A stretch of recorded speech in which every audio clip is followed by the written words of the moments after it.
welcome to Shovelware Diggers. Our dig team is currently excavating the Softkey Shareware 2000 hit games 2CD collection. You can find a link in the video description listing the entire directory structure of this archive. Today for week 231 we have a bunch of team digs again, this time led by Felicity. For more information on how to join the dig team, simply follow the Patreon link in the video description. Now, without further ado, let's get to it. First up, Felicity and Alex have dug up DOSGAMES /arcade core 7 demo. So one of the games I haven't actually covered on the show yet is, like on Ancient DOSGAMES yet, is Corridor 7. So I'm guessing maybe this is a demo version of it, or... wait a minute. Okay. It's a bunch of PCX files, an executable called PCX show, and a demo.bat. This doesn't look like it's gonna be a game. Is this just gonna be like a screenshot slideshow? Let me see. Type demo.bat. Echo off PCX show data. Well, let's see what we get. So Capstone, the pinnacle of entertainment software, presents Corridor 7 Alien Invasion, but there's no sound or music. It's just a picture, and there's another picture. This is literally just a slideshow of the... oh my... yeah, that's all this is. It's just a slideshow. It's a slideshow of gruesomeness. Because Corridor 7 is actually pretty graphic. So, not sure how much of this I'll actually be able to visually show. Like, probably none of it. And then the last two images are identical, just so they can have it stay on screen longer. Oh boy. Yeah, I don't... what else am I supposed to say about this? It's literally just a bunch of screenshots. Well, I guess it's demoing the game, just not demoing the game, I guess. I don't know. Next up, Felicity and Jacob Rudolph have dug up DOSGAMES /arcade2 /Rudy. I don't really have a clue with this one. It's probably someone named Rudy. Dr. Rudy, apparently. All we've got is a small executable and a very small DAT file. Okay, well, Doctor it is. Welcome to Dr. Rudy. Copyright 91, Kevin North. If you're running Dr. Rudy from a network or from floppy, or if this is the first time you've run the program, press F10 to enter setup mode. Otherwise, press spacebar to play. Okay, so F10. Calibrating speed. This game will work on VGA, EGA, or CGA system. Well, that's interesting. So it only supports 4 colors, or 256 colors, and doesn't have 16 color support. What? I guess I'll choose VGA. Dr. Rudy. This is going to be a Dr. Mario clone. And there it is. Yeah, the moment I saw the checkerboard background, it's like, yeah, that's what it has to be. So yes, this looks... forget clone, this looks like just a direct ripoff almost. Except Dr. Rudy is, kind of terrifying. Seriously, this is not the image of a doctor I would trust with my life or anything like that. Oh boy. Anyways, so we can begin game, change level, or change skill. So, change level. Okay, so we're allowed to start as high as level 15. You know what? I'm going to start that high, because I'm actually not bad at Dr. Mario. And we have easy, advanced, and expert. You know what? Let's just go all in. Let's just see how hard the expert is. So, begin game. We got our viruses filling in. Wait, green? Why the heck? What? Why did I get a green piece? There's no green viruses. Oh, and apparently the registration is $10, and by doing that you get 2-player mode. So what is the so I can either Okay, that's not helpful. I pushed F1 to see help, and then this screen stays up for barely any time at all, and then just immediately goes back. Oh, we actually have a backstory. Oops, Dr. Rudy's virus experiment has run out of control. It is your job to help stop the viruses from spreading even further. Dr. Rudy will hand you pills, one at a time, and you can guide where they will fall by using the 4 and 6 keys to move the falling pills left and right. The 5 key will rotate a pill 90 degrees. When I was testing earlier just now, I was actually using the arrow keys, and the up arrow key was rotating. So that's gonna get a little tricky because I'm used to playing an actual Dr. Mario where you have clockwise and counterclockwise rotation buttons, whereas here it seems like you just have the one. So if you place pills such that 4 of the same color are in a row, the 4 will disappear. If a virus happens to be within the row that is erased, it will be eliminated. When you eliminate all viruses from a pill bottle, you advance to a harder bottle. If you fill up your bottle all the way to the top, the game is over. Okay. Oh, there's actually... I went into options here, and it actually seems like sound was off for whatever reason. Okay. And apparently there's the Shareware screen. Okay, so maybe now we'll actually have some sound. I'm going to change the skill to advanced because I don't like the idea that it's going to be giving me green pieces, unless that's part of the level. Or no, wait, what the heck? Now there's actually green viruses showing up. And the speed is the same. What? Well, at least we have sound effects now. Okay, that was bizarre. So what happens if I put it on easy? Okay, I don't see any green viruses. And the speed is the same again. So... okay. What? Oh, and apparently I made a high score somehow. Okay, I guess maybe we should start with a lower one, just because we don't seem to have any control over the game speed. Which seems weird. I guess maybe we'll leave it on expert and see what the green is all about. Oh, you know what? That's probably... okay, I think I've figured this out now. So... I'm guessing that easy skill is just blue, red, and yellow, no matter what. Advanced skill gives you green as well for both the viruses and the pills. However, expert gives you green for the pills but not for the viruses, thus making green like a completely useless color. So that's a kind of a weird way of doing it, but whatever. Okay, well now that we know that, let's actually change it to advanced mode, because I don't like the idea that it would be giving me pieces that are useless. Now let's see if we can just beat at least one level here. Although this goes surprisingly fast. Like, I'm not used to Dr. Mario going this fast until you actually get some distance into the game. And yeah, I'm already not liking the fact that I can't decidedly rotate one way or another. But I'm doing the best I can. I should also point out there's no drop. So, oh, or maybe there is a drop, but it doesn't work unless you do it immediately. Okay, that's bizarre. Yeah, look at that. I was holding the drop key the entire time it was above there, and it didn't actually start dropping until the next piece came on screen. This is weird. Okay, well at least I'm not completely getting destroyed by the game this time, so I've got a chance of winning here. Just have to make sure that I get pieces that I can actually put to use, and not make stupid mistakes like this one. It's kind of hard to avoid making mistakes because I don't have... yeah, I'm going to sound like a broken record by this point, but I don't have proper rotational controls over the pieces, so it's making it hard to figure out what orientation to get the pieces into before it's too late. Okay, that's odd. I got rid of all the red viruses, but the red virus is still showing up in the side panel. In the original Dr. Mario, what would happen if you cleared a particular virus from the board is it would also disappear from the side panel, so that you knew they were all gone. So, not exactly a perfect clone, but, you know, it does work.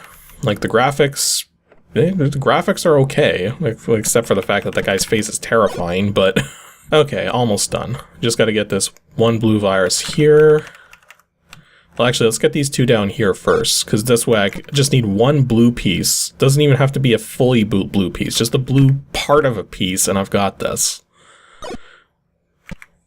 There we go.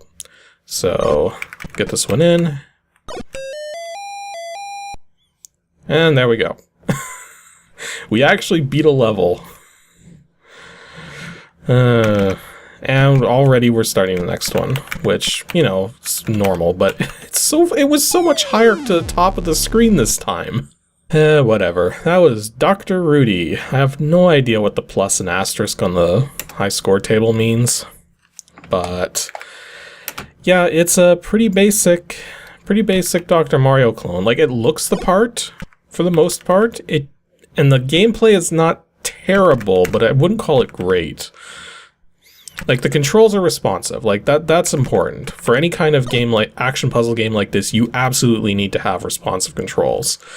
But the lack of being able to rotate decidedly one way or another, like only having one kind of rotation, coupled with the surprisingly high speed for easy skill. Well, no, I have it on advanced, but even on easy, it was going the same speed. It's like one speed game until you get further into a level. So it's definitely weird on that account, but you know, I've played worse clones of games. So this is okay, not great, but not terrible. Next up, Felicity and Jonathan Gosselin have dug up DOSGAMES /arcade2 /HOLMES. Something to do with Sherlock Holmes, I'm guessing. Well, you got a Sherlock.exe, Sherlock.doc, and Sherlock.config.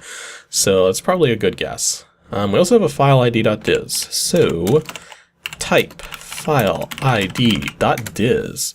Sherlock is a game of deduction. It is your task, based upon the information available and provided clues, to determine the location of 36 blocks. Sherlock might be played in a single player or tournament. So this isn't actually going to be like mystery solving. It's just going to be puzzle solving with blocks. Okay, it seems like a kind of a waste of the Sherlock Holmes name, which I'm going to guess probably hasn't been licensed, but whatever. Or actually, that's a good question. Is this even called Sherlock Holmes? Because remember, the way these Softkey people were doing this stuff, they were naming these directories whatever the heck they wanted. So even though it says Holmes as a directory name, I'm not seeing that on any of the file names, nor in the file ID.diz there. So it's entirely possible this game is just called Sherlock. And I think the fastest way to find that out is to edit sherlock.doc and see what pops up. Also, apparently this was made by Everett Kaiser. Well, hey, I thought that name sounded familiar. This is actually the same author who made Snarf, which was a game I covered on Ancient DOS Games way back in 2010. It was like the 15th episode or something like that. So that means we may actually have a decent game here.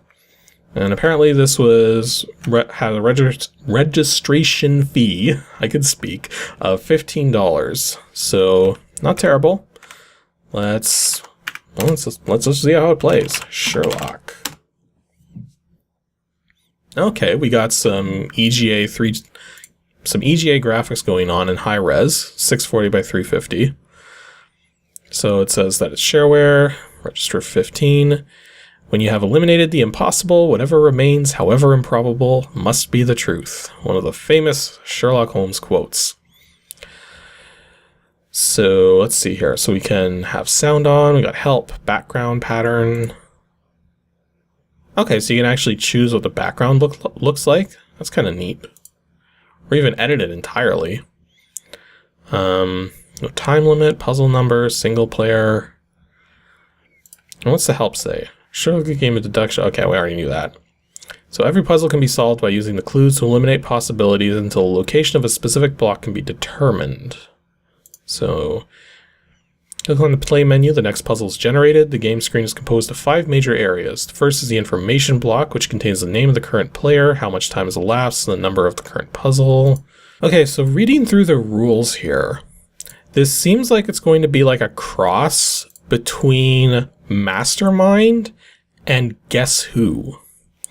For those unfamiliar, we've seen Mastermind show up a lot on the show, but Guess Who is a tabletop game that I'm not sure how old it is. I remember advertisements for it when I was a kid, where it's basically both players have this sort of board with these flip tiles on them that each have a person's face on it. And the idea is that you're trying to eliminate the possibilities by asking questions about what the player's chosen person looks like. And then you flip down the faces that don't qualify, and ultimately you make a guess on who you think is the person that the player has selected. Okay, so we're getting a bunch of sound effects. Okay. I'm already confused, and I even read through the rules. Okay, I've read through the rules a bit more closely, and this is actually not as complicated as it looks, but very intimidating. So this bottom section here talks about vertical clues. It's basically telling us which combinations of images will appear in the same columns. Now, none of these have a not symbol over them, which means all of these indicate that these are in the same columns. If there was a not symbol over any of these, it would indicate they're not in the same column. These ones here that are isolated are indicating that these blocks are not part of any of the hints here, which is going to make them a little tricky to find. Whereas up here, the kind of hints here, there's like 5 different kinds of them. So like this one right here is telling us that the L right here is going to be next to the 2, like directly next to the 2, but it's not telling us on which side the 2 is going to be on. So it's either going to be to the right side of the 2 or to the left side of the 2. Whereas this one here with the triple dots here is showing us that there's going to be a banana somewhere to the left of the H, and there's going to be an H somewhere to the left, somewhere to the right of the banana, but it's not saying like how close they are to each other. This one up here is telling us that this face here is going to show up between the red house and the brown house. It doesn't say how far between, just that that will be between the two of them. Whereas this one has the not symbol over it, which means it's the opposite. The H will not be between these two blocks, but this is also kind of telling us that these 2 blocks will be in the same column, or not the same row. So yeah, there's a lot to go on here, but we have some other things too. These 3 blocks have already been identified for us. And we can also see, just based on the way these columns are laid out, that every one of these columns only has one of each kind of block from each of these different groups. So every column will have 1 face, 1 house, 1 number, 1 fruit, 1 sign, and 1 letter.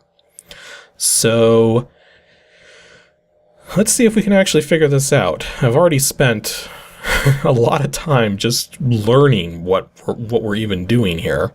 Okay, so one thing we can figure out right away is we see that this particular block has already been identified, and we know that the H is not between it and the blue house, which means the H cannot be in any of these 3 columns. Well, actually, no, wait, because the blue house could be right here, right? So that means the H can't be there. So we can remove that. I guess it could theoretically be there if the blue house happened to be like right next to the railroad icon. And it could also be over here. So like it's not a lot of help, but you know, there's a lot to go on here. So we'll see if we can figure more of it out. Well, we know the banana has to be somewhere to the left of the H, which means it can't be all the way to the right side. So that gives us a little more to go on. Actually, here's something interesting. The apple is seen between the strawberries and between the cherries, which means the apple is going to have a strawberry and a cherry next to it.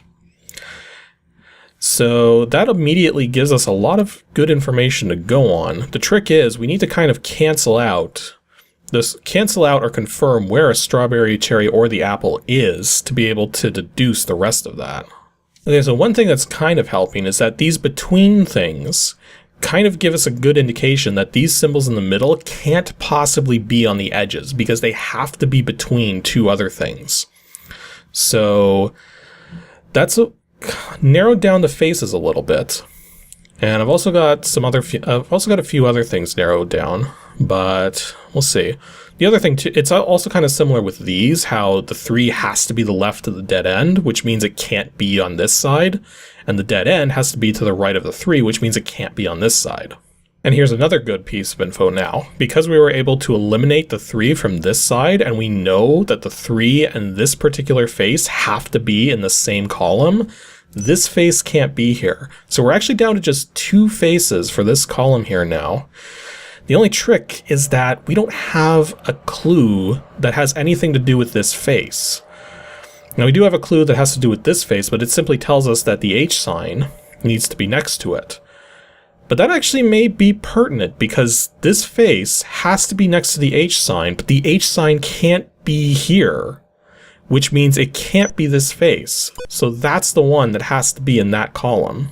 So yeah, I am figuring this out, but as you can see, this is taking a while, so I think I'm just gonna have to cut it here, because this could probably take me a good half hour to solve or something. I think what I'm gonna try to do is solve this puzzle while I'm waiting for my video footage to convert, and if I do get it solved, I will put a screenshot on the screen right now of what this solved puzzle looks like.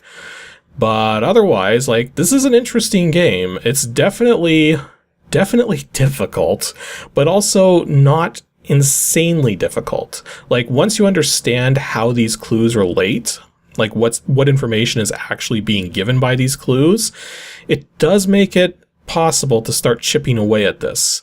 But yeah, this is a long playing game for sure, so unless you like this kind of deductive reasoning stuff, this might not be worth the $15, but if you do like this kind of stuff, then yeah, this plays in an interesting way for sure. And our last dig for today from Felicity and James Dunn is WINGAMES /NEWWIN /prank. Something to do with pranking people, or maybe pranking the user. I don't know. We got text file, file id.diz, and an executable. So Windows trick drags your desktop around. What? Okay, prank.zip is an executable that goes to cprom, and you see a little worker dragging your Windows desktop across until it is properly in place. Program is freeware. Okay, so this is just going to be like some kind of weird screen effect. Okay.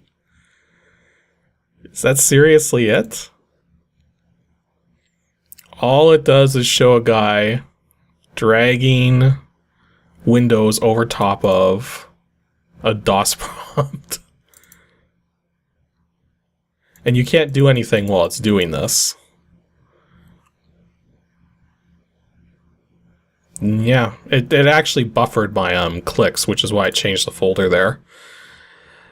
Okay then, so what is even the point of this? The cursor doesn't even flash at the right rate for the DOS prompt. Okay, so that was quick. Yeah, it's just yeah, I don't know what to say about it.